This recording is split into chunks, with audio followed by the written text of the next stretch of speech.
എല്ലാവർക്കും നമസ്തേ. Nandanam healing life ഡയറിയിലേക്ക് ഏവർക്കും സ്വാഗതം. മകര സംക്രാന്തിയാണ്. എല്ലാവരും ഭഗവത് ദർശനമൊക്കെ കണ്ടു കഴിഞ്ഞ് തൊഴുതു എന്ന് വിചാരിക്കുന്നു. മകരച്ചൊവ്വ അങ്ങനെ പോസിറ്റീവായിട്ടുള്ള നല്ലൊരു ദിവസമായിരുന്നു ഇന്ന് എന്ന് പറയുമ്പോൾ നാളെയാണ് നിങ്ങൾ കാണുക. പക്ഷെ ഞാൻ വീഡിയോ ഇടുന്ന ദിവസത്തെ കാര്യമാണ് ഞാൻ പറയുന്നത്. ഓക്കെ, അപ്പോൾ പൗർണമി ഇന്ന് കുറച്ചും കൂടെ ബാലൻസ് ഉണ്ടായിരുന്നു. അപ്പോൾ ഞാൻ മൂൺ വാട്ടറൊക്കെ വെച്ചിട്ടുണ്ട്. ഞാൻ ഇന്ന് കൊടുങ്ങല്ലൂർ പോയി പറഞ്ഞ പോലെ തന്നെ ഞാൻ പ്രാർത്ഥിച്ചിട്ടുണ്ട്, എല്ലാവർക്കും വേണ്ടി പ്രാർത്ഥിച്ചിട്ടുണ്ട്. കമന്റ് ഇട്ടവർക്ക് പ്രാർത്ഥിക്കുള്ളൂ എന്ന് പറഞ്ഞു. എന്നിട്ടും കമന്റ് ഭയങ്കര കുറവായിരുന്നു. നിങ്ങൾക്ക് വീഡിയോ എത്താത്തത് കൊണ്ടാണോ എന്ന് എനിക്കറിയില്ല. കാരണം ഞാൻ ഒരു ടൈം മാറ്റൽ ഉണ്ടായിട്ടുണ്ടായിരുന്നു. അതുകൊണ്ടാണോ ഇനി കൂടുതൽ ആളുകൾക്ക് വീഡിയോ എത്താത്തത് എന്ന് എനിക്കറിയില്ല. കമന്റ് ഇട്ട എല്ലാവർക്കും ആദ്യം തന്നെ നന്ദി പറയുകയാണ്. ടൈംലെസ് ആണ്, ജെൻഡർലെസ് ആണ്. ഇതൊരു നിങ്ങളുടെ ഫ്രീ വീലിൽ മാത്രം കാണാനായിട്ട് ശ്രമിക്കുക. എവിടെ മുതലാണോ നിങ്ങൾക്ക് നിങ്ങളുടെ വീഡിയോ അല്ല, നിങ്ങളുടെ കാര്യങ്ങളല്ല എന്ന് തോന്നുന്നത്, അവിടെ മുതൽ നിങ്ങൾ വീഡിയോ കാണുന്നത് നിർത്തിക്കോളൂ.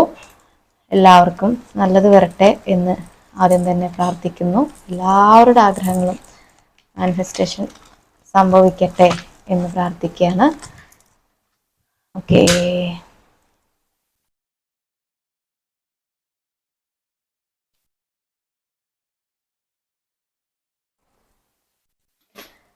കാണുന്നുണ്ടല്ലോ നിങ്ങൾക്ക്. ഡെഫിനറ്റ്ലി ചീറ്റിംഗ് നടന്ന ഒരു സ്പ്രെഡാണ് ഇവിടെ കാണുന്നത്. നല്ല രീതിയിൽ അടിപിടിയൊക്കെ കഴിഞ്ഞ പോലെ, വാക്ക് തർക്കം. അടിപിടി എന്ന് പറഞ്ഞാൽ ഫിസിക്കലി അല്ല, മെന്റലി ആൻഡ് ഇമോഷണലി നടന്നിട്ടുണ്ട് എന്നാണ് കാണുന്നത്. 7 വാൺസും ഷോട്ട്സും വന്നിട്ടുണ്ട്. പിന്നെന്താ, അങ്ങനെ ഒരു നല്ല ഇതിപ്പോ അങ്ങനെയാണല്ലോ, സ്നേഹമുള്ള ആൾക്കാര് കൂടെ ഇരിക്കുമ്പോൾ ഏറ്റവും നല്ല സ്നേഹത്തോടു കൂടിയുള്ള വാക്കുകളായിരിക്കും നമ്മൾ ഉപയോഗിക്കുക. അതേപോലെ അവര് പിണങ്ങിയാലും അത്രയും വിഷമം കുത്തുന്ന വാക്കുകൾ. നമ്മളിപ്പോ പണ്ട് പഴഞ്ചൊല്ല് പറയാറുണ്ട്, 2 തല്ലിനേക്കാൾ ഗുണം ചെയ്യും 4 വാക്ക് എന്ന് പറയുന്ന പോലെ. അങ്ങനെ വാക്കുകൾ കൊണ്ട് നിങ്ങൾ അങ്ങോട്ടും ഇങ്ങോട്ടും പരസ്പരം പ്രയോഗിച്ചിട്ടുണ്ട്. അതായത് അസഭ്യം എന്നല്ല നമ്മൾ ഉദ്ദേശിക്കുന്നത്. മേ ബി ചിലരുടെയിലും അങ്ങനെ കാണുന്നുണ്ട്, എല്ലാവരും അങ്ങനെ ആയിരിക്കില്ല. നമ്മള്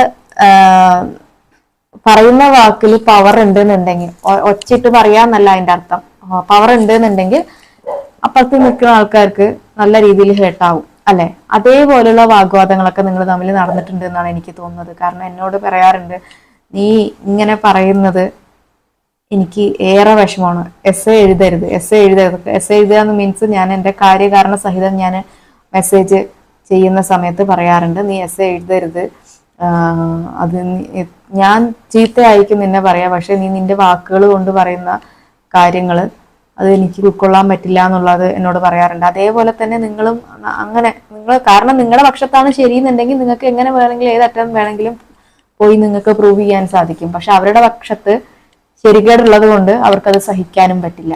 ക്ലിയർ ആവുന്നുണ്ടോ? ഞാൻ ഈ പറഞ്ഞു വരുന്ന കാര്യങ്ങൾ നിങ്ങൾക്ക് കണക്ട് ആവുന്നുണ്ട് എന്ന് വിചാരിക്കണം. എന്താ കാര്യം നിങ്ങൾക്ക് മനസ്സിലായല്ലോ. അതായത് ഇപ്പോൾ സെപ്പറേറ്റ് ആയി നിൽക്കുന്ന ആൾക്കാരുടെ ഇപ്പോഴത്തെ കറന്റ് സിറ്റുവേഷൻ ആണ് ഇപ്പൊ ഞാൻ പറയുന്നത്. മേ ബി ഇപ്പൊ നിങ്ങൾ തമ്മിൽ നല്ല വാഗ്വാദങ്ങൾ നടന്നുകൊണ്ടിരിക്കുന്ന സമയമായിരിക്കും. ചിലപ്പോൾ പോകുന്ന പോക്കിൽ അങ്ങനെ പറഞ്ഞിട്ട് പോയതായിരിക്കും. പക്ഷെ കുറച്ച് ഇതിന്റെയൊക്കെ പേരിലായിരിക്കും നിങ്ങൾക്ക് ജോലി കാര്യങ്ങളിലൊന്നും നിങ്ങൾക്ക് ശ്രദ്ധിക്കാൻ പറ്റുന്നില്ല. കുറച്ച് പേര് എന്നോട് പറഞ്ഞിട്ടുണ്ട്, പേഴ്സണൽ റീഡിങ്ങിന് വന്ന ആൾക്കാർ, ഈ ഒരു സംഭവത്തിന് ശേഷം നല്ല രീതിയിൽ ചിലരുടെ ജോലി തന്നെ ടെർമിനേറ്റ് ചെയ്യേണ്ടി വന്നിട്ടുണ്ട്. കാരണം അവർക്ക് വേറെ കുറെ ലൈഫ് സ്റ്റൈല്, നല്ലതല്ലാത്ത ലൈഫ് സ്റ്റൈല് സ്വീകരിക്കേണ്ടി വരികയാണ് ഈ ഒരു സംഭവത്തിന്റെ പേരിൽ.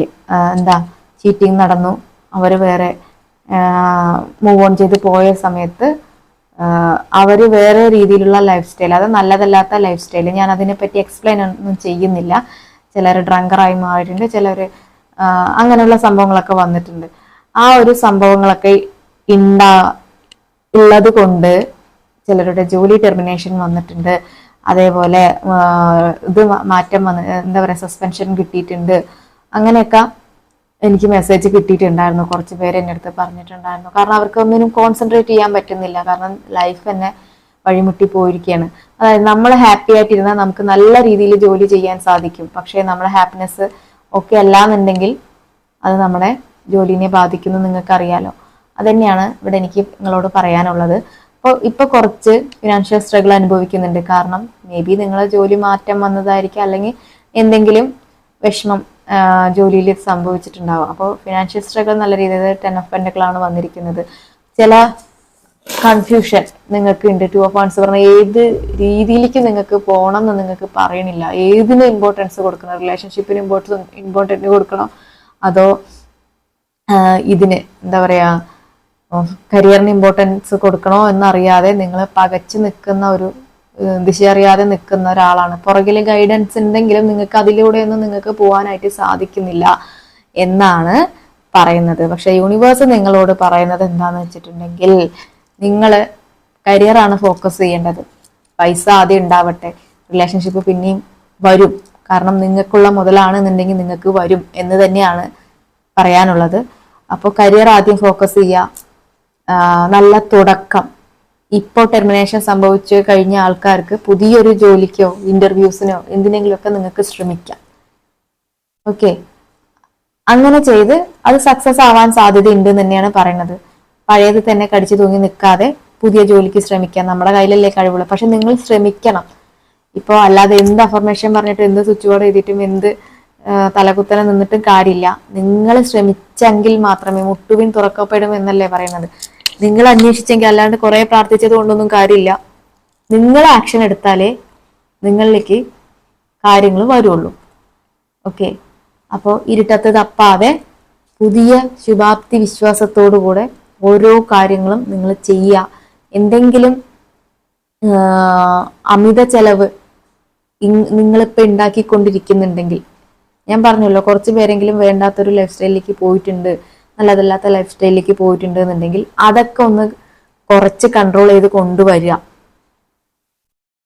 പിന്നെ നല്ല രീതിയിൽ പൈസ പിടിച്ച് ചെലവാക്കുക.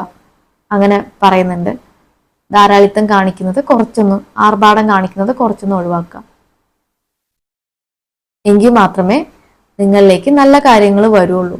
കരുതൽ ഉണ്ടായിക്കോട്ടെ. ഇപ്പോൾ പോസ്റ്റ് ഓഫീസിൽ ഒരു അക്കൗണ്ട് തുടങ്ങി മാസം ഒരു 500 രൂപ ഒക്കെ ഇടുന്ന രീതി. എനിക്ക് കിട്ടിയ മെസ്സേജാണ്, എൻ്റെ അമ്മയിൽ നിന്ന് കിട്ടിയ, എൻ്റെ അമ്മ എന്ന് പറഞ്ഞാൽ എൻ്റെ ഗുരുനാഥയിൽ നിന്ന് കിട്ടിയ മെസ്സേജാണ്. അതാണ് ഞാൻ നിങ്ങളോടും പറയുന്നത്.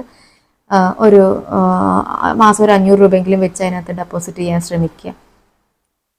ഇപ്പോൾ ഓരോരുത്തർ, ഇപ്പോൾ ലേഡീസ് ആണെങ്കിലും ജെൻസ് ആണെങ്കിലും മക്കളുണ്ടാകും എന്ന് പറഞ്ഞാൽ ഇപ്പോഴത്തെ മക്കളെ നമുക്കൊന്നും വിശ്വസിക്കാൻ പറ്റില്ല. നമ്മുടെ ജനറേഷൻ, നമ്മൾ പ്രൊഡ്യൂസ് ചെയ്ത നമ്മുടെ മക്കളെ വിശ്വസിക്കാൻ പറ്റില്ല. നാളെ മേലെ നമ്മൾ മാത്രമേ ഉണ്ടാവുള്ളൂ. നമ്മൾ ഒറ്റയ്ക്കായിരിക്കാൻ സാധ്യത കൂടുതലാണ്. ഓക്കെ, അപ്പോൾ നമുക്കൊരു അക്കൗണ്ട്, നമുക്കൊരു സേവിങ്സ് വേണം എന്നുള്ള രീതിയിലാണ് ഞാൻ ഈ ഒരു കാര്യം പറയുന്നത്. ഇതൊന്നും ഇപ്പം എല്ലാവരും ഈ ടാരോ റീഡിങ്ങിൽ എടുക്കുന്ന ആൾക്കാർ ഇതൊന്നും പറഞ്ഞു തരില്ല. അവർ നിങ്ങൾക്ക് വേറെ എന്തെങ്കിലും കാര്യമുണ്ട് അതൊന്ന് പോവോ അങ്ങനെയൊക്കെ പറയുള്ളൂ. പക്ഷെ ഞാൻ നിങ്ങളുടെ ലൈഫ് ചേഞ്ച് ചെയ്യണം എന്നുള്ള രീതിയിലാണ് ഞാൻ ഇത്രയും കാര്യങ്ങൾ പറയുന്നത്. ഓക്കെ, നിങ്ങൾ സറണ്ടർ ചെയ്യുക, ഫുള്ളായിട്ടിരിക്കുക, യൂണിവേഴ്സിന് എല്ലാം യൂണിവേഴ്സിന് സമർപ്പിക്കുക. കിട്ടുന്നത് എല്ലാ സന്തോഷവും സ്വീകരിക്കുക, അതിന് നന്ദി പറയുക. വിഷമങ്ങൾ കിട്ടുന്നത് മുഴുവൻ തിരിച്ചങ്ങോട്ട് കൊടുക്കുക. ഇത് എനിക്ക് അൺവാണ്ടഡ് ആയിട്ടുള്ള ഒരു കാര്യം എന്നിലേക്ക് വരാതിരിക്കട്ടെ എന്ന് നിങ്ങൾ തന്നെ ഇന്റൻഷൻ കൊടുക്കുക. ഓക്കെ, അപ്പോൾ കാർഡില് തരവിലൂടെ ഇത്രയാണ് എനിക്ക് പറയാനുള്ളത്. നമുക്കിനി ഒറാക്കിലെടുത്ത് നോക്കാം. കമന്റ് ഇടാൻ പറയുന്നത് നിങ്ങൾ മറക്കാതെ കമന്റ് ഇടുക. നിങ്ങളുടെ വ്യക്തിക്ക് ഇപ്പൊ നിങ്ങളോട് എന്താണ് സംഭവിക്കുന്നത് എന്ന് നമുക്ക് നോക്കാം.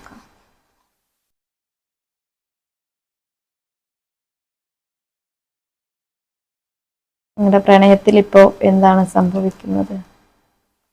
ദ്വാരകാകൃഷ്ണൻ. പ്രണയം നിങ്ങളോട് പറയാൻ ആ വ്യക്തി മടിക്കുന്നതിനാൽ ആ വ്യക്തിയിൽ അവബോധം ഉണ്ടാക്കേണ്ടത് അനിവാര്യമാണ്. അതായത് സ്റ്റാർട്ടിങ് ലവ് ഉള്ള ആൾക്കാർക്കുള്ളൊരു മെസ്സേജ് ആണെന്ന് ഭഗവാൻ തന്നിരിക്കുന്നത്. നിങ്ങൾക്ക് ഇപ്പോൾ വൺ സൈഡ് ലവ് ആണെന്നുണ്ടെങ്കിൽ നിങ്ങൾ അത് അവരെ ഫീൽ ചെയ്യിപ്പിക്കണം. എങ്കിൽ മാത്രമേ തിരിച്ചും ഇങ്ങോട്ടുള്ള സ്നേഹം കിട്ടുള്ളൂ എന്നാണ് പറയുന്നത്. സെപ്പറേറ്റ് ആയിട്ടുള്ള ആൾക്കാർ ഇനി പോയിട്ട് മെസ്സേജ് അയച്ച് കൊളമായി ഇതാക്കാൻ നിൽക്കണ്ട, നിങ്ങൾ വെയിറ്റ് ചെയ്യുക. അല്ലാത്ത സ്റ്റാർട്ടിങ് ലവ് എന്നുള്ള ആൾക്കാരോടാണ് ഭഗവാൻ ഇത് പറയുന്നത്. ഓക്കെ, അപ്പോൾ ഇന്ന് ഭഗവാന്റെ ഒരു കാർഡ് മാത്രമേ എടുക്കുന്നുള്ളൂ. ദേവിയുടെ ഒരു കാർഡും കൂടെ എടുക്കാം.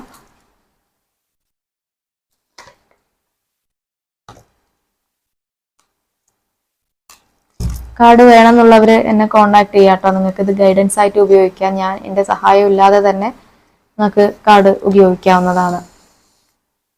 2 കാർഡും വേണ്ടവർ എന്നോട് പറയുക. ബ്രാഹ്മിണി ദേവി, ഉന്നതമായ മാറ്റങ്ങൾ സ്വീകരിക്കാൻ തയ്യാറാവുക, ജീവിത വിജയം നിങ്ങളെ കാത്തിരിക്കുന്നു. കണ്ടോ, സക്സസ് ആണ്.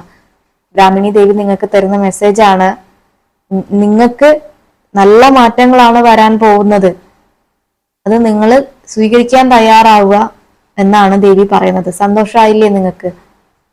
നിങ്ങളത് അക്സെപ്റ്റ് ചെയ്യാൻ പഠിക്കണം, അങ്ങനെയാണ് പറയുന്നത്. ആക്ഷൻ എടുക്കണം. അപ്പോൾ ഏറ്റവും സന്തോഷമുള്ള ഒരു ദിവസം ആവട്ടെ നിങ്ങൾക്ക് ഇന്ന്. ക്ലൈം ചെയ്യുക, പോസിറ്റീവായിട്ട് നല്ല രീതിയിൽ കമന്റ് ഇടുക. ബ്രാഹ്മണി ദേവിയുടെ അനുഗ്രഹം നിങ്ങൾക്ക് എല്ലാവർക്കും ഉണ്ടാവട്ടെ.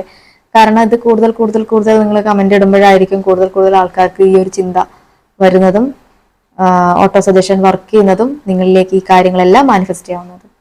ഓക്കെ, അപ്പോൾ എല്ലാവർക്കും നല്ലത് വരട്ടെ. ഹരേ കൃഷ്ണ. Thank U.